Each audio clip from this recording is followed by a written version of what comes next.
everybody. I'm Benita Hill. It is great to be back for the 17th year of the Belfast Nashville Songwriters Festival. This is my 5th or 6th time, I think, doing the festival. First time doing it virtually. Miss seeing all of you. Boy, I wish we could all be together in person and performing music together again. But hopefully this year is going to be the year that we're going to be able to do that again and connect with each other. And 2022, we'll have another festival in Belfast, in the real Belfast, in real time. Speaking of real time, I'm here in Nashville today, live from Nashville. And I think the very first time I did the festival was, actually I know the very first time I did the festival was 2005, and it was the flagship festival. And a big shout out to Colin and Ann, because they have been keeping the festival alive for all these years. So glad that they decided to bring it to us virtually this year via wherever you're viewing this, on YouTube or on the Panarts website. But yeah, Colin and Ann, woohoo! So hopefully we will all be together again next year. So let's dive right in to some basics about songwriting. I'm probably talking to a lot of songwriters right now, and a lot of you are performing songwriters. You probably play out locally, or maybe you tour and travel. All of that's been really hard during this time. So we are all in the same boat. It's very frustrating to not be able to get out and perform the songs that you write and would like other people to hear, because that's kind of what we do.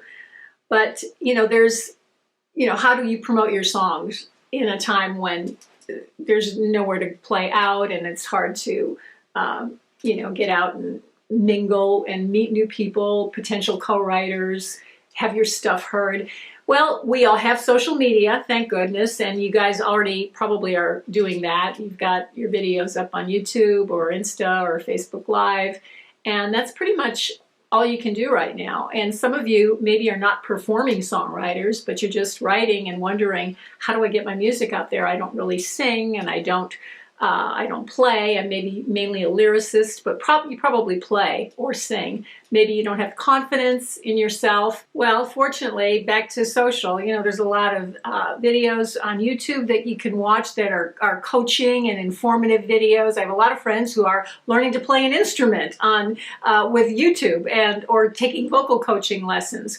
So if you've got any hesitancy about that, you can always, just go to your social media sites and look around, ask around, and network that way. That's kind of what we have to do right now. So during this time, we've all been isolated an awful lot, but on the upside, it's an opportunity to learn resilience and to also practice more and get more in touch with your craft and pursuing your songwriting and writing more, practicing more, playing your instrument. So these things can, although they're difficult, it's difficult to be stuck in the house and not be able to play out and share your music with people in clubs and open mics and songwriter nights and all the things that we do.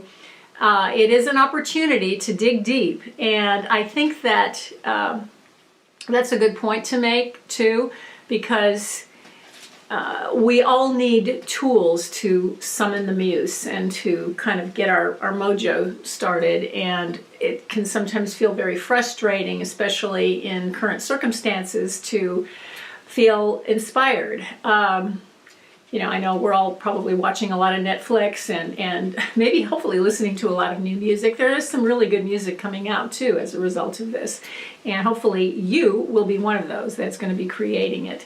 But some of the things to do while you are not able to get out and perform now is to just, when you're home, use the time to read fiction, poetry, inspiring stories, biographies. Those kind of things really inspire me to. Sometimes they'll click something else in your mind, like you'll think of something you never thought of. Not that you're taking anybody else's idea, but that just their story inspires you so much that you feel inspired to write something very personal, maybe yourself, and that's always a good thing.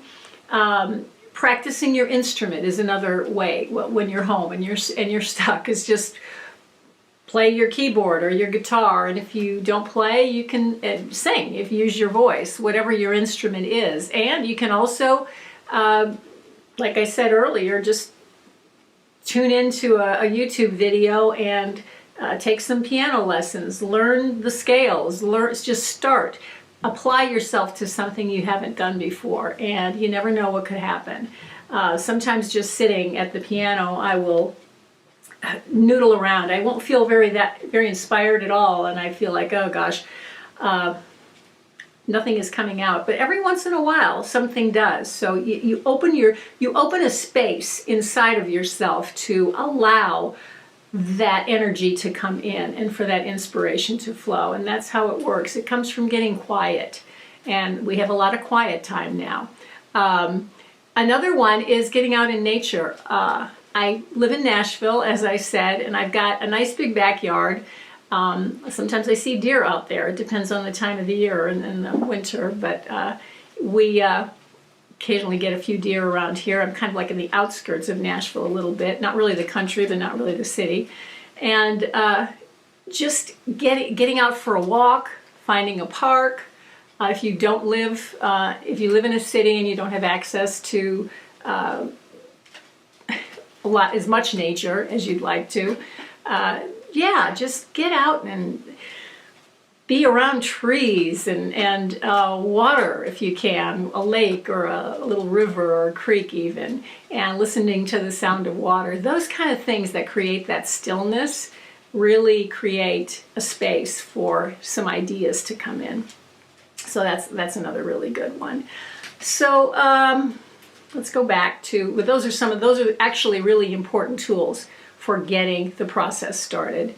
So, and now getting the process started, so we know we're not playing out at the moment. We will be soon, hopefully. But maybe you're writing a lot on your own and you want to co-write.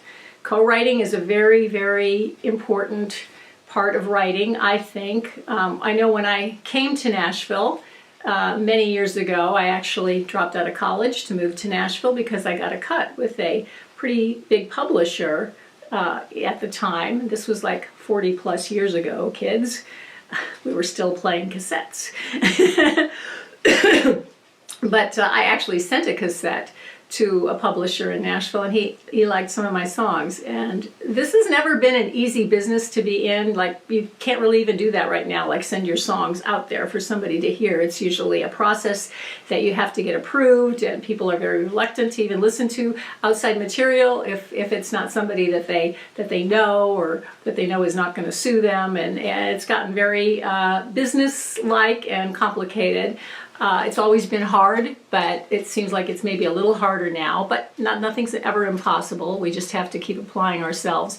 But anyway, I got this cut with this publisher, and I thought, oh boy, I've got a major cut on, well, it wasn't a major cut, but it was on a major label.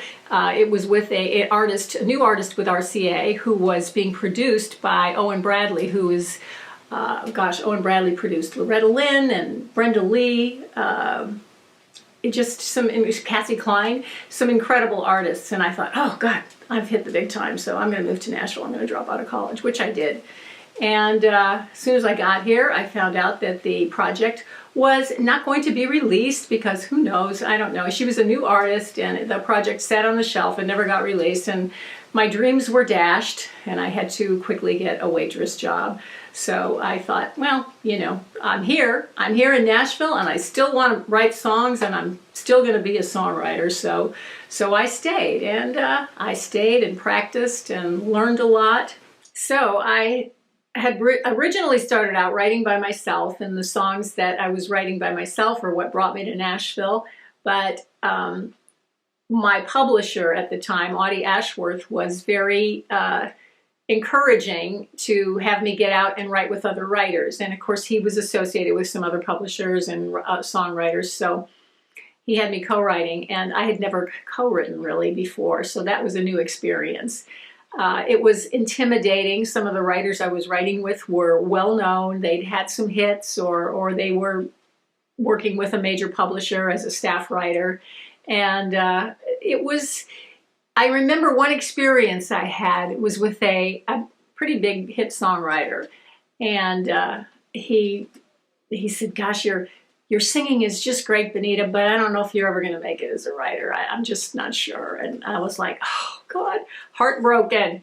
So I remember after that writing session, I just felt like, oh, God, I'm never going to make it in this town. That didn't last long, fortunately. I went home and cried, and then maybe I was depressed for a couple of days. But then I said, screw that.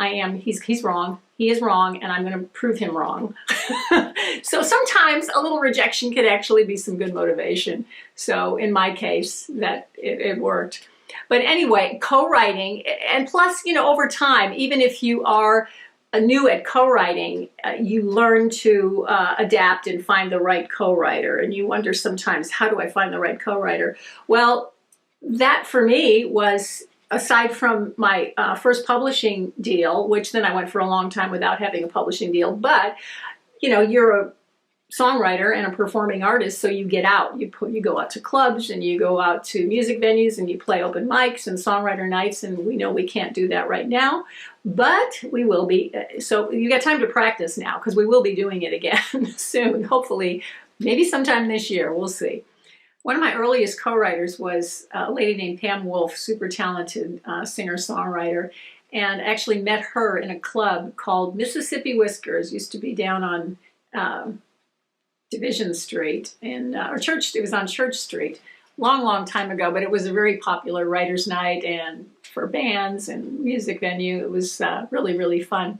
So I was singing one night down there, and she was in the audience, and after the show, she approached me. She said, "I've got this job singing backup with Conway Twitty, and we need another backup singer. We're going to go on the road. We're going to go to Vegas and Reno, Nevada, and hang out over there and play some shows." And she said, "Do you want to do it? Do you want to audition?" I was like, "Yeah." It was like my first big gig in town. So I was fortunate enough to be able to sing as well as, and I was pretty good. In all modesty, pretty good at harmonies. So I thought, yeah, I could do this. I can maybe make some money, make some income as a backup singer. So I auditioned. I got this job with Conway, and then Pam and I developed a co-writing friendship and a co-writing relationship, which was great. We wrote a bunch of songs and played some songs for Conway. He passed on all of them, but he was very encouraging. So encouragement is kind of the name of the game when you're able to meet someone who can give you that little heads up when everything around you is like, even during rejection, to say, well, I'm not going to cut that song. It's not for me, but I really think you're a good writer, so keep it up. So that's always good to hear. So after I got dropped from that publishing company, I was kind of really worried about my future. I had a small child, my son at the time, and I was very nervous about making ends meet. So Sandy Mason came to me and said, Alan Reynolds over at the studio, he needs somebody to work at the front door, in the reception, and answer the phone. And would you be interested? And I thought, oh, yeah, that'd be great. That'd be great.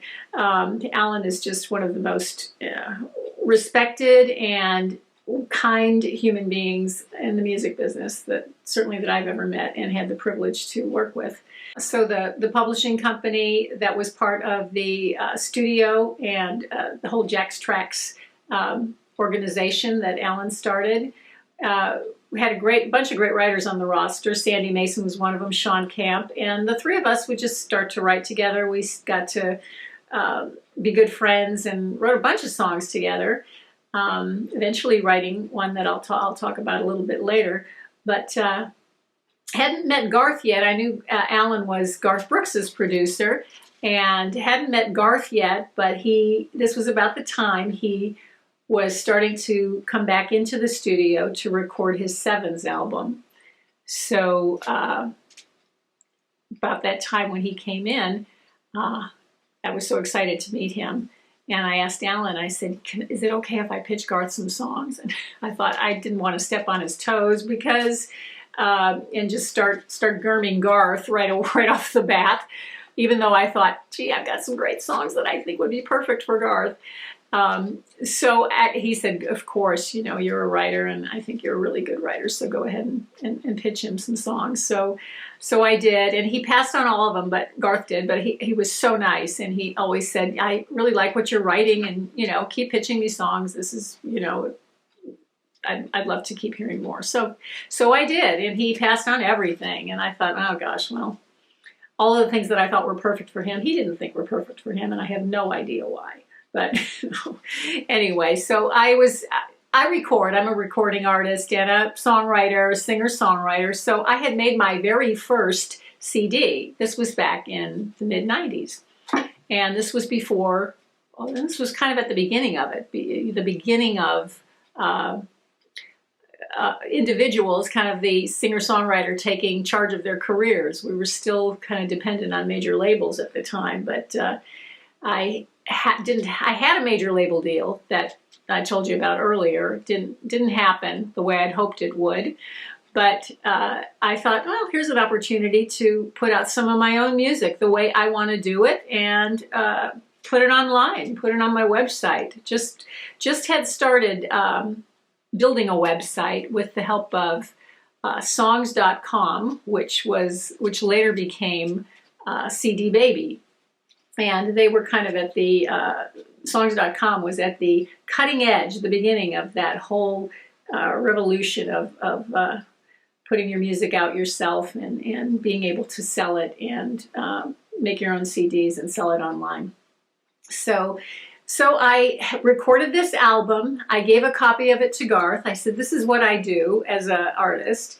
And lo and behold, he came back to the studio the next day and said, there's a song on there that I really, really like. Now, this album is kind of a jazz pop album. That's kind of what I do. My mom was a big band singer, a jazz singer, and I've always kind of liked that style. And after I had initially lost my first deal, my first record deal with Polygram, I thought, you know what, I'm just gonna, instead of trying to please radio or whatever, whoever I have to please to get my music heard, I'm just gonna do the music that I like. And the music that I feel really good, that I feel suits my voice to sing, which was in that style. So I made this album. I told you I gave it to Garth, and he recorded this song. And I could not believe it because it wasn't a country album at all. It was country-ish. It had elements of it. Nowadays, it would fit right in with country because it was a little bit more country right now. I love that it is just encompassing a lot of different elements because I don't think any of us are really stuck or should be stuck in one genre because good music is good music, and if there's good music out there, I want to hear it. I don't care what category you put it in. I like jazz. I like world music. I like pop, I like hip hop, I like classical music. I love classical music. It relaxes me. When I'm stressed out, I'll listen to some nice classical music. Anyway, I digress, as I usually do. But yes, Garth recorded this song, Take the Keys to My Heart. He put it on his Sevens album. Well, Sean and Sandy and I had also written another song during this time, after he recorded Take the Keys, but while he was still recording his Sevens album. And we were in a writing session one day, like we usually get together to write at somebody's house, sometimes at the office, just depends. But this particular day we were at Sandy's house in her home studio, and she was, she had a little home recording unit, so we would try out things, do takes, see what it sounded like. We couldn't agree on anything that day. I remember that so well. We didn't like anything that we were coming up with, and we were just about to call it a day or give it a break or go to lunch. Going to lunch is another good thing to do. I always like to do that because I like to eat. I like dinner too, and breakfast. But anyway, so we were going to go outside and just take a little break, clear our heads. Well, it was really cold out that day. I remember that. Kind of like the weather we've had in Nashville here for the last week. It was a cold day in February. And we thought about how nice it would be to be on the beach having a pina colada, like maybe two, one in each hand. And so we thought, well, let's go in and write that. It just kind of seemed to happen. It was in the flow. And remember what I said earlier about just stepping outside in nature and just kind of like putting away, thinking about how am I going to do this? How am I going to do this? And let it go. And sometimes when you let go, I believe that's when something can come in.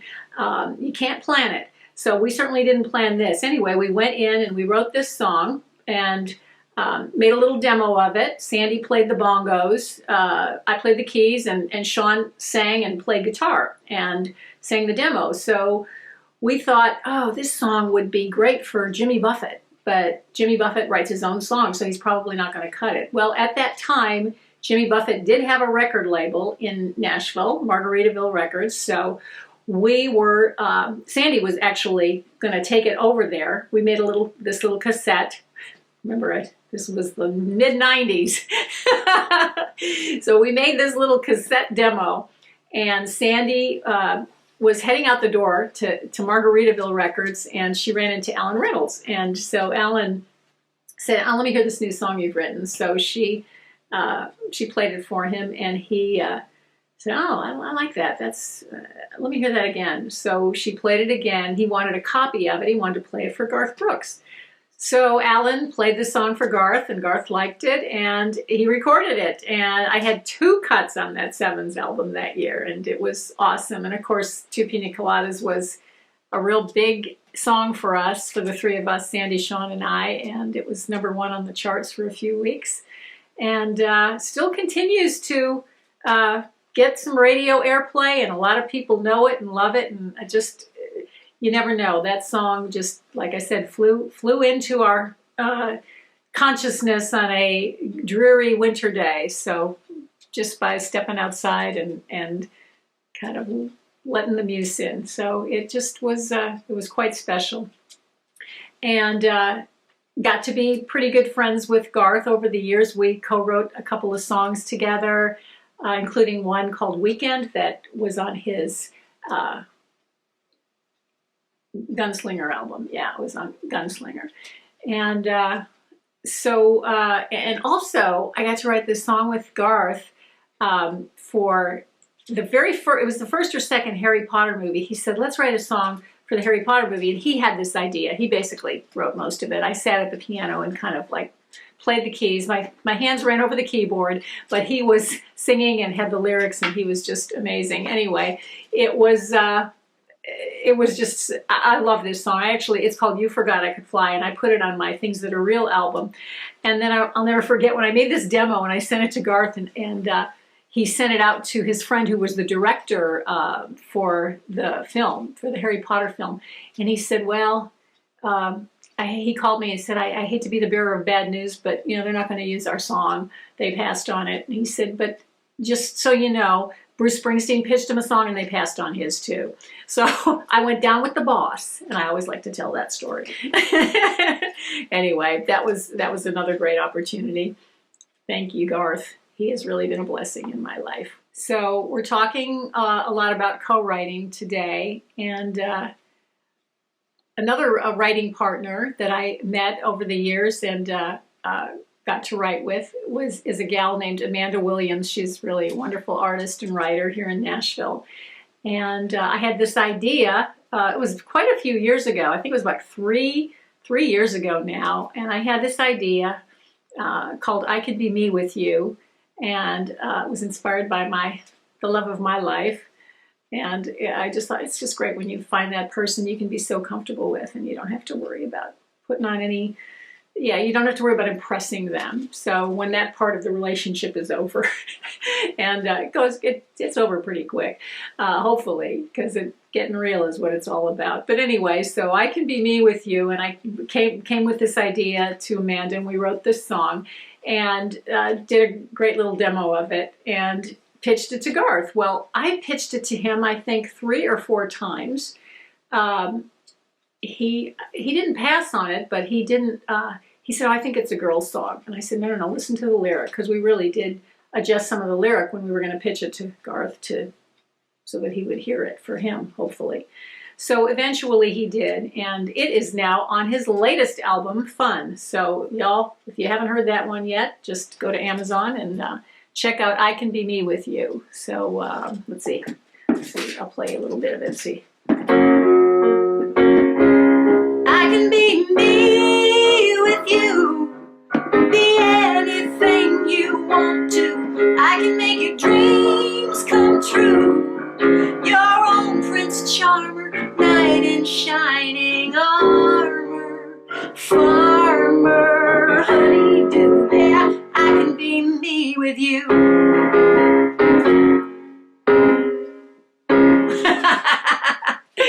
Oh boy, that's the first time I played that one. Okay, actually, the first time in a long time.